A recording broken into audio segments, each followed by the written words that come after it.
Hello friends, UP triple S C next level में आपका स्वागत है। आज मैं आप लोगों को दो बातें बताऊंगा। पहली कि मैंने अपनी पहली टाइपिंग कैसे पास की। दूसरी, अभी जो लेटेस्ट में 1262 की टाइपिंग हुई उसमें मैंने कैसे टाइपिंग पास की। क्या क्या एक्सपीरियंस है मेरे, वो सब मैं आपके साथ शेयर करूंगा।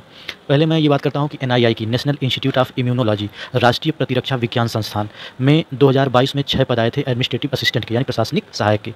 उसमें 6 पद थे और दिल्ली में एग्ज़ाम हुआ था तो मैं उसमें शॉर्ट लिस्ट हुआ था टाइपिंग के लिए। और एक पे 3 बच्चों की आई थी कॉल, तो मतलब 18 बच्चे आए थे।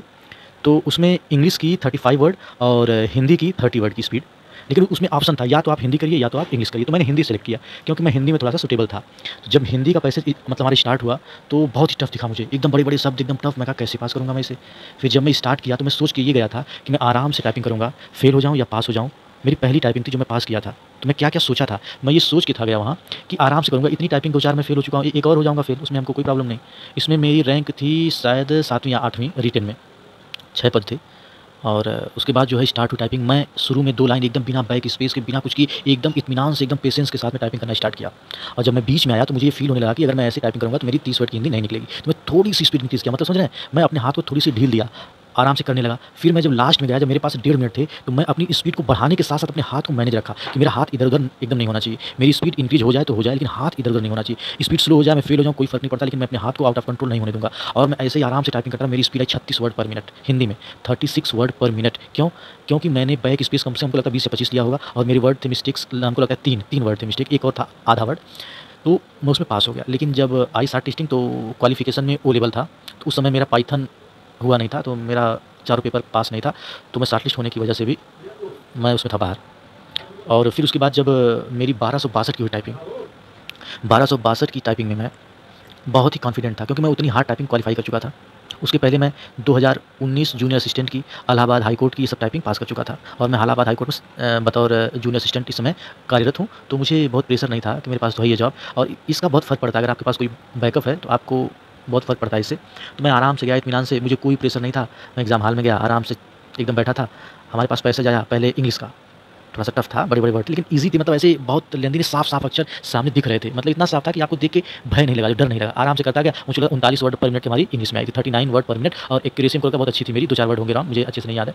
फिर उसके बाद फिर हिंदी की शुरू हुई। हिंदी तो इतनी आसान थी, मैं क्या ही बताऊँ आपको। मतलब अगर किसी की घर पे 25 वर्ड है और वहाँ उसने अपनी एंग्जायटी को मेंटेन कर लिया, तो मैं श्योर वादा करता हूँ वो पास है। 25 वर्ड स्पीड वाला वहाँ हो सकता है उससे ज़्यादा की स्पीड लाए, इतना आसान होता है पैसेज। लोग कहते हैं कॉमा, फुल स्टॉप या ऐसे वर्ड, कुछ नहीं आता यार। जो भी आता है एकदम ईज़ी आता है, एकदम रहिए चिल, कोई दिक्कत नहीं होने वाली। जिसकी 20 प्लस स्पीड है बस वो ध्यान दे किसी तरह से 25 से 30 के बीच में स्पीड ला दे वो घर पे, और वहाँ जाके एकदम पेशेंस के साथ टाइप कर दे। मैं वादा करता हूँ कि आराम से वो आदमी पास हो जाएगा, आराम से पास हो जाएगा। हिंदी की बात कर रहा हूँ मैं, इंग्लिश में आपकी थोड़ी सी स्पीड चाहिए। अगर आपको 30 है मांगा तो 35 आपकी होनी चाहिए, तो ही आप इंग्लिश पास हो पाएंगे। लेकिन हिंदी का क्या है, अगर आपकी हिंदी में स्पीड 25 के इर्द गिर्द है तो मैं प्रॉमिस करता हूँ अगर आपने केवल अपनी एंग्जायटी मेंटेन कर ली तो आप वहाँ पास हो जाएंगे आराम से। जो मैं बताता हूँ अगर आप वो फॉलो कर लिए तो कोई फेल नहीं कर सकता। शुरू के 1.5 मिनट आपको एक भी वर्ड मिस्टेक्स नहीं करनी है, बैक स्पेस ना के बराबर करना है, बीच में थोड़ी सी स्पीड आपकी बूस्ट करनी है, लास्ट में जो पहली वाली स्पीड थी उस पर आ जाना है। आराम से आप 25 प्लस की स्पीड ले आएंगे, 25 प्लस की स्पीड आएगी आपकी, प्रॉमिस है मेरा, 25 प्लस की। अगर जो इससे परेशान है कि हमारी स्पीड इंक्रीज़ नहीं हो रही है, मेरी बात मान के हिंदी और अंग्रेजी में एक पैसे सेलेक्ट करिए और बार-बार उसको टाइप करिए, बार-बार टाइप करिए। इसी से आपका कल्याण होने वाला, बाकी और कोई रूल, कोई जादू नहीं है। मैं ये देखता हूँ ना कि कुछ लोग वीडियो अपलोड करते हैं कि इस रूल को ले लीजिए, ये रूल ले लीजिए, ऐसे जान जाइए, वैसे जान जाइए, आप पास हो जाएंगे, कर लेंगे, वो कर लेंगे। कुछ नहीं होना मेरे भाई, मैं बता रहा हूँ आपको। एक पैसेज आप उठाइए, वो रैंडम वर्ड का हो तो अच्छा है, नहीं तो कोई भी आप उठाए पैसेज, बार-बार उसको टाइप करिए, आपकी स्पीड इंक्रीज़ हो जाएगी। आप जब आपकी स्पीड इंक्रीज़ हो जाए तो आप दूसरे पैराग्राफ पे जाइए, वहाँ भी आपकी स्पीड 3 से 4 वर्ड इंक्रीज़ ही आनी है, आप डाउन नहीं होंगे। क्यों? क्योंकि आपने बार-बार जो मिस्टेक्स एक पैसेज में की आपने उसको रेक्टिफाई किया है, फिर अगले पैसेज में वो मिस्टेक्स आपसे नहीं होंगी, होंगी तो आप फटाफट उसको ठीक कर लेंगे। ये है जादुई ट्रिक टाइपिंग पास करने की। और सबसे बड़ी क्या है, दिमाग में प्रेशर नहीं होना चाहिए कि मेरे लिए बहुत ये इंपॉर्टेंट है, मेरी लाइफ की सबसे इंपॉर्टेंट ये है, वो है, मेरे माँ-बाप की ये स्थिति है, कुछ नहीं सोचना है यार, कुछ भी नहीं। लोग क्या कहेंगे, लोग तो हर रोज़ कहेंगे, आपका सिलेक्शन हो जाएगा ना तो भी बोलने वाले बोलेंगे। तो इसलिए लोगों की छोड़ दो, माँ-बाप क्या सोचेंगे उसकी भी छोड़ दो, आपके ऊपर आपकी टाइपिंग पास करना। आप एकदम चिल मार के जाइए, टाइपिंग पास करिए, टाइप कीजिए, आप आराम से टाइप हो जाएंगे। एग्जाम हॉल में कीबोर्ड की वॉइस आपके दिमाग पे ना चढ़े, ध्यान रखना, दिमाग पे ना चढ़े। वो आवाज़ ये समझना कि मेरे कीबोर्ड से आ रही है, ना कि कोई और। सब उल्टा-सीधा करते हैं। ऐसा नहीं कि आपकी स्पीड 28 की है या आपकी 20 की, तो जहाँ 50 की स्पीड वाले आए, ना, ना। एक साथ सारे कीबोर्ड बोलते हैं तो सबकी उँगलियों की आवाज़ मिक्स होके आती है, तो आपको ये फ़ील होता है कि बगल वाला 50 की स्पीड से कर रहा है, ऐसा नहीं होता है। वो सबकी की आवाज़ जब मिक्स होती है तो आपको फ़ील होता है बगल वाला बहुत तेज़ कर रहा है, लेकिन ऐसा होता नहीं है। बगल वाला बहुत आराम से कर रहा होता है, यहाँ तक कि उसके ध्यान में होता है कि मुझे टाइपिंग पास करनी चाहिए। आपके भी ध्यान में होना चाहिए कि आपको टाइपिंग पास करनी है। कीबोर्ड की वॉइस से आपको डिस्ट्रैक्ट नहीं होना है। मैं पूरा प्रयासरत हूँ कि आपकी टाइपिंग क्वालीफाई हो जाए, क्वालीफाई हो जाए, क्वालीफाई हो जाए। लेकिन आप लोग क्या करते हैं, वीडियो देख लेंगे, कोई सब्सक्राइब नहीं करेगा। मैं 1000 सब्सक्राइबर के लिए आज हफ्ते भर से हैरान हूँ, हो जाए मेरे, लेकिन नहीं हो रहे हैं। लोग आते हैं, अपना वीडियो अच्छी लगती है तो ठीक है, आपको अच्छी नहीं लगती तो अपना देख के निकल लिए। अरे सब्सक्राइब करने में आपका क्या हर्ज है मेरे भाई, मैं आपके लिए इतने अच्छे-अच्छे वो दे रहा हूँ, आपको सुझाव। आप एक सब्सक्राइब कर देंगे तो क्या हो जाएगा आपको? प्लीज़ कर दीजिएगा।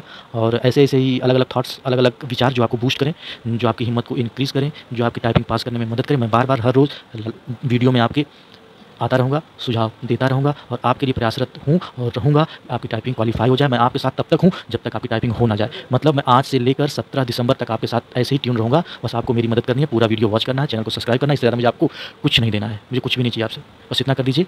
और इसी के साथ मैं अपने वीडियो को समाप्त करता हूँ। Thank you, good night, bye bye.